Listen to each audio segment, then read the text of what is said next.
로빈슨 크루소 여덟 번째 이야기. 야만인의 알몸춤. 이 섬에 살게 된 지 어느덧 23년이나 되었습니다. 이제는 섬 생활에도 완전히 익숙해졌습니다. 야만인에 대한 걱정만 없다면 아무런 문제가 없었습니다. 그 동굴 속의 염소처럼 노인이 되어 조용히 이곳에서 숨을 거두는 것도 나쁘지는 않겠다는 생각을 할 정도였으니까요. 주변에 있는 여러 가지가 외롭게 섬 생활을 하는 나를 위로해 주었습니다. 첫 번째가 앵무새 폴입니다. 폴은 단어를 기억하는 속도도 빠르고 말도 잘해서 항상 나에게 말을 걸곤 했습니다. 그 긴 시간도 폴 덕분에 위안을 받으며 외롭지 않게 지냈습니다. 폴 외에도 또 다른 앵무새 두 마리를 기르고 있었지만 이 앵무새들은 폴처럼 말을 잘하지 못했습니다. 그래도 언젠가 로빈슨 크루소라며 내 이름을 부르곤 하였습니다. 언제나 로빈슨 크루소라며 내 이름을 부르곤 하였습니다. 난파선에서 데리고 온 개도 나의 사랑스러운 친구였지만 16년 동안 함께 지내다가 결국은 나이가 들어 죽고 말았습니다. 전에도 말했듯이 배에서 데리고 왔던 고양이 두 마리는 이미 죽었지만 그 새끼들이 자꾸 늘어나서 이제는 힘에 겨울 정도가 되었습니다. 개와 고양이 외에 귀여운 새끼 염소가 있었습니다. 그리고 이름을 알 수 없는 바다새도 길렀습니다. 해안에서 붙잡은 것을 날지 못하도록 날개를 꺾어서 성체 안의 숲에 풀어놓았던 것입니다. 함께 지내는 동안 이 새와도 아주 친해졌습니다. 이 섬에서 산 지 23년째 되는 해의 12월이었습니다. 마침 작물을 수확하는 시기여서 무척 바쁜 날을 보내고 있었습니다. 그날도 아직 날이 밝지 않은 이른 새벽에 밖으로 나갔습니다. 그런데 섬의 끝쪽, 그러니까 내가 있는 곳에서 약 3km쯤 떨어진 해안에서 모닥불이 불꽃이 보였습니다. 이번에는 전에 야만인이 온 적이 있었던 방향이 아니라 성체에서 가까운 해안이었기 때문에 무척 당황했습니다. 너무 놀란 나는 생각할 겨를도 없이 숲속으로 도망쳤습니다. 혹시 저 야만인들이 이 섬을 돌아다니다가 아직 수확하지 않은 작물을 발견하면 어떻게 하지? 그러면 분명히 저놈들은 이 섬에 사람이 있다고 생각할 거야. 그렇게 되면 저놈들은 나를 찾아낼 때까지 절대로 포기하지 않을 텐데. 생각이 거기까지 미치자 나는 견딜 수 없을 정도로 무서워서 쏜살같이 성체로 도망쳤습니다. 성체에 도착하자마자 즉시 성벽에서 사다리를 떼어냈습니다. 그리고 밖에서 자연 그대로인 것처럼 보이게 하려고 열심히 손질을 했습니다. 그 다음에는 방어 준비를 했습니다. 성벽 구멍에 걸어놓은 총마다 총알을 채웠습니다. 물론 권총에도 총알을 채웠습니다. 하느님, 저를 지켜주십시오. 저 무시무시한 야만인들로부터 제 목숨을 지켜주십시오. 마지막으로 나는 하느님께 기도를 했습니다. 싸울 준비를 갖추고 2시간 정도 잔뜩 긴장한 채 야만인들이 오기를 기다리고 있었습니다. 하지만 아무 소리도 나지 않았습니다. 바깥 상황은 어떨까? 야만인들은 무엇을 하고 있는 걸까? 적의 상황을 전혀 모르는 채 계속 기다리고 있자니 궁금해서 견딜 수가 없었습니다. 그렇지만 그냥 기다리고 어떻게 하면 가장 좋을지 이런저런 궁리를 해보는 것이 고작이었습니다. 그러나 나는 적의 상황을 알고 싶어 도저히 참을 수가 없었습니다. 그래서 성체 뒤쪽의 바위산에 사다리를 걸고 꼭대기까지 올라갔습니다. 꼭대기에 올라가서 배를 땅에 대고 엎드려 망원경으로 야만인이 있는 곳을 살펴보았습니다. 9명의 벌거벗은 야만인이 모닥불을 둘러싸고 앉아있는 것으로 보아 금세 상황을 알 수 있었습니다. 모닥불은 따뜻하게 하기 위해서 피우고 있는 것이 아니었습니다. 이곳은 날씨가 더워서 그럴 필요가 없었기 때문입니다. 그렇다면 내 생각대로 포로로 끌고 온 사람을 잡아먹기 위해 불을 피우고 있는 것이 분명했습니다. 야만인들이 타고 온 듯한 두 척의 통나무 배는 모래사장으로 끌어올려져 있었습니다. 지금은 썰물 때니까 어쩌면 저놈들이 만조가 될 때를 기다리고 있는 걸 거야. 야만인이 내가 살고 있는 성체 근처 해안에도 온다는 사실을 알게 된 나는 말로 표현할 수 없는 공포를 느꼈습니다. 나중에 안 일이지만 야만인은 썰물 때만 이 섬에 왔습니다. 그래서 나는 어느 정도 안심이 되었습니다. 왜냐하면 만조일 때에는 밖을 돌아다녀도 안전하다고 생각했기 때문이었습니다. 바위산 위에서 야만인들을 유심히 지켜보니 생각했던 대로 조류가 서쪽으로 흐르기 시작하자 그들은 즉시 통나무 배를 타고 이 섬에서 떠났습니다. 그러나 떠나기 전에 야만인들은 모래사장에서 1시간 정도 춤을 추며 돌아다녔습니다. 망원경으로 보니 그들은 완전히 벌거벗은 상태였습니다. 야만인들의 배가 떠나고 나서 나는 총 2자루와 권총 2자루, 칼 1자루로 무장을 하고 서둘러 집을 나섰습니다. 야만인이 섬에 온 흔적을 처음 발견했던 그 언덕으로 가보았습니다. 무거운 무기를 몸에 지니고 있어서 그 언덕까지 가는 데에는 2시간이나 걸렸습니다. 언덕에 도착해 보니 이미 그곳에도 3척의 통나무 배가 왔던 것을 알 수 있었습니다. 바다 저쪽에서 야만인들이 건너편 육지를 향하여 배를 저어 가고 있는 것이 보였습니다. 해안에 내려간 나는 보기에도 끔찍한 광경에 얼굴을 돌리고 말았습니다. 포로를 먹고 흥겹게 춤추며 놀던 흔적을 직접 본 나는 또다시 분노를 느꼈습니다. 모래사장에는 사람이 흘린 피와 뼈, 살점들이 아직도 많이 남아 있었던 것입니다. 이번에야말로 용서할 수 없다. 이번에 또다시 이 섬에 나타나면 아무리 많은 수가 오더라도 모두 없어버리고 말겠어.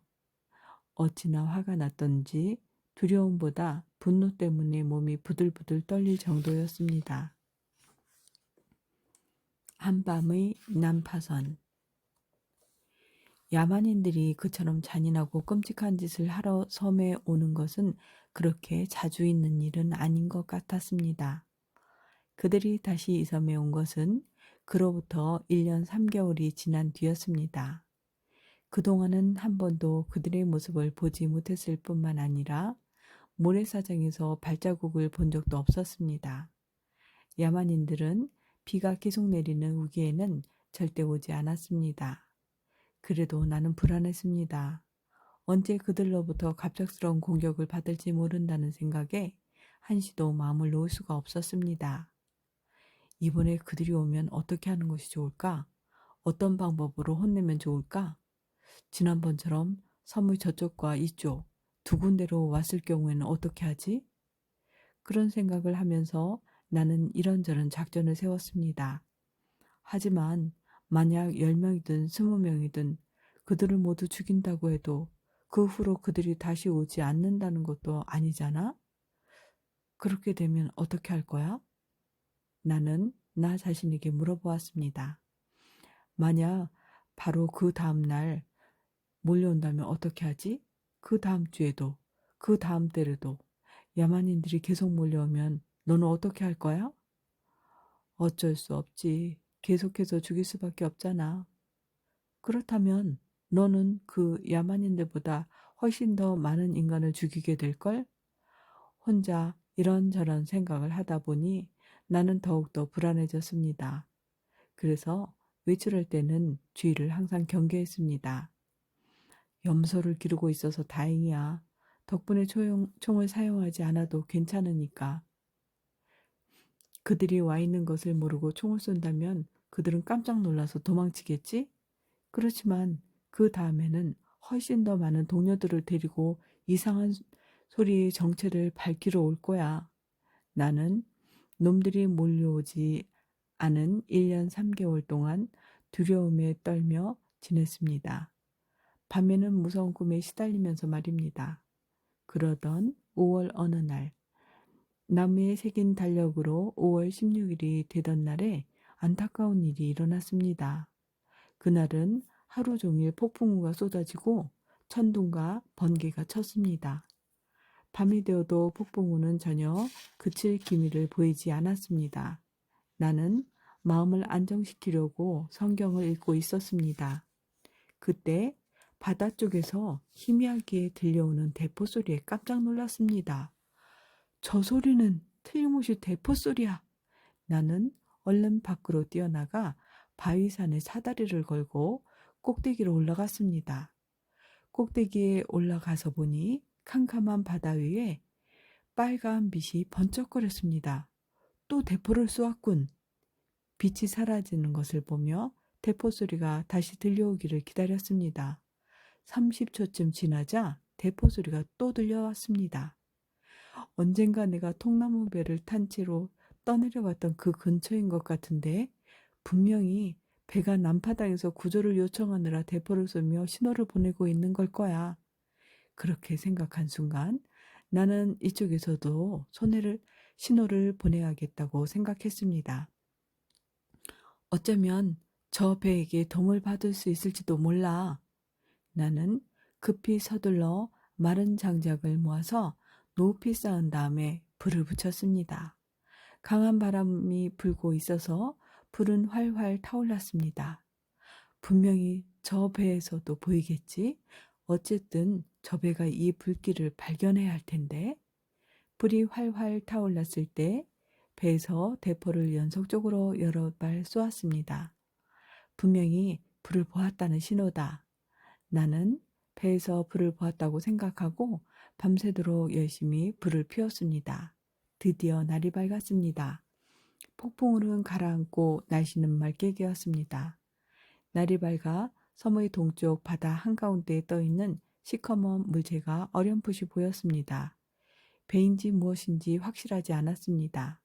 망원경으로 봐도 너무 멀어서 분명히 알 수가 없었습니다. 그날은 하루 종일 그것만 보고 있었지만 전혀 움직이지 않는다는 것밖에 확인할 수 없었습니다. 분명히 닻을 내리고 정지해 있는 거야. 그렇게 생각하자 더 이상 참을 수 없어서 총을 들고 섬의 남쪽 섬으로 달려갔습니다. 전에 내가 조류에 떠밀려 상륙했던 바위의 끝 부분까지 갔을 때 비로소 그 시커먼 곳이 난파선이라는 것을 확실히 알 수 있었습니다. 심한 바람과 조류 때문에 물속의 암초에 걸렸던 것입니다. 선원들은 어떻게 되었을까? 내가 피운 불을 보고 모두 보트로 옮겨 타고 이쪽으로 오려다가 큰 파도에 휩쓸려 버린 것은 아닐까? 그렇다면 무엇 때문에 그렇게 계속해서 대포를 쏘았을까? 이미 그 전에 보트를 잃어버린 것은 아닐까? 아니면 그들이 보낸 신호를 보고 다른 배가 그들을 구조해 간 것일까? 아니야. 옛날에 내 동료들처럼 모두 바다에 빠져 죽은 게 틀림없어. 나는 난파선을 바라보면서 갖가지 상상을 했습니다. 아, 한 사람이든 두 사람이든 제발 살아있으면 좋으련만.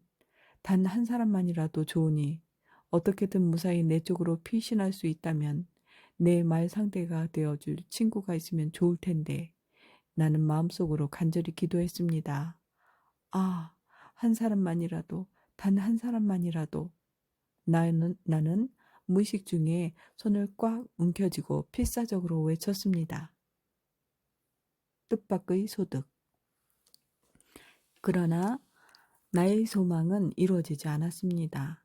그리고 이 난파선의 선원들이 어떻게 되었는지는 나중에도 알 길이 없었습니다. 단지 며칠 후에 어떤 소년의 시체가 해변에 떠오른 것을 보았을 뿐입니다. 물에 빠져 죽은 것입니다. 가엾은 아이로군. 나는 나도 모르게 눈물을 흘렸습니다. 어느 나라의 소년인지도 알 수 없었습니다. 지난 밤과는 달리 이제 바다는 아주 잔잔해졌습니다. 어쩌면 저 배 안에 내게 도움이 될 만한 것이 있을지도 모르겠군. 아니, 어쩌면 살아남은 사람이 있을지도 몰라. 만약 살아남아 있는 사람이 있다면 내게 얼마나 위로가 될까 생각하니 서둘러 배에 가보고 싶었습니다. 그래서 나는 통나무 배를 타고 남파선까지 갈 준비를 했습니다. 빵 여러 개와 물 한 항아리, 항해에 필요한 나침반, 럼주, 건포도 한 상자를 준비해서 통나무 배에 실었습니다. 그리고 나서 다시 집으로 돌아와 두 번째 짐을 준비했습니다. 쌀을 가득 담은 큰 자루, 물을 담은 항아리, 빵 두다스, 치즈, 염소 가죽으로 만든 우산 등을 통나무 배에 싣고 해안을 떠나 노를 저어갔습니다. 그때 이곳에서 항해하다가 격렬한 조류에 휩쓸려 섬이 보이지 않게 될 때까지 떠내려갔었던 아찔한 순간이 생각났습니다. 지금도 그 격렬한 조류가 섬의 이쪽과 저쪽을 흐르고 있었습니다. 해안을 벗어났다가 이번에도 저 조류에 휩쓸리게 되면 남파선에 도착할 수 없을지도 몰라. 비록 식량과 물을 넉넉히 준비하기는 했지만 수십 일 동안 표류하게 되면 나는 굶어 죽고 말 거야. 나는 겁이 나서 그만 단념하고 해안의 작은 개울가에 통나무 배를 댔습니다. 배에서 내린 나는 그 주변에서 가장 높은 곳에 올라가 보았습니다. 그곳에서는 섬의 양쪽 바다가 잘 보였습니다. 그리고 만조대의 조류는 섬의 북쪽 해안까지 온다는 것을 다시 한번 확인할 수 있었습니다. 내가 돌아올 때는 섬의 북쪽을 돌아서 오면 되겠어. 이렇게 해서 용기를 얻은 나는 그날은 통나무배 안에서 지내고 다음날 아침 일찍 출발했습니다. 통나무배는 동쪽으로 흐르는 조류를 타고 점점 앞으로 나아갔습니다. 2시간 동안 열심히 노를 저어 간신히 남파선에 도착했습니다. 에스파냐에서 만든 것처럼 보이는 그 남파선은 두 암초 사이에 끼어 찌그러져 있었습니다. 남파선 옆으로 다가가자 개 한 마리가 나와서 꼬리를 흔들었습니다. 그 개는 내가 부르자 바닷속으로 뛰어들어 통나무 배까지 헤엄쳐 왔습니다. 개를 배에 건져 올리고 보니 몹시 굶주려서 당장이라도 죽을 것처럼 기진맥진해 있었습니다. 이제 괜찮아. 자, 이걸 좀 먹으렴. 빵을 한 조각 주자 그 개는 마치 굶주린 늑대처럼 허겁지겁 먹었습니다. 마실 물도 주었습니다. 그리고 나서 나는 배에 올라갔습니다. 맨 처음 눈에 띈 것은 두 남자의 시체였습니다. 거센 파도가 끊임없이 몰아치는 바람에 숨을 쉴 수 없게 되어 죽은 것 같았습니다. 여기저기 배 안을 살펴보았지만 더 이상 죽은 사람도 살아남은 사람도 찾을 수 없었습니다. 도대체 다른 선원들은 어떻게 된 거지?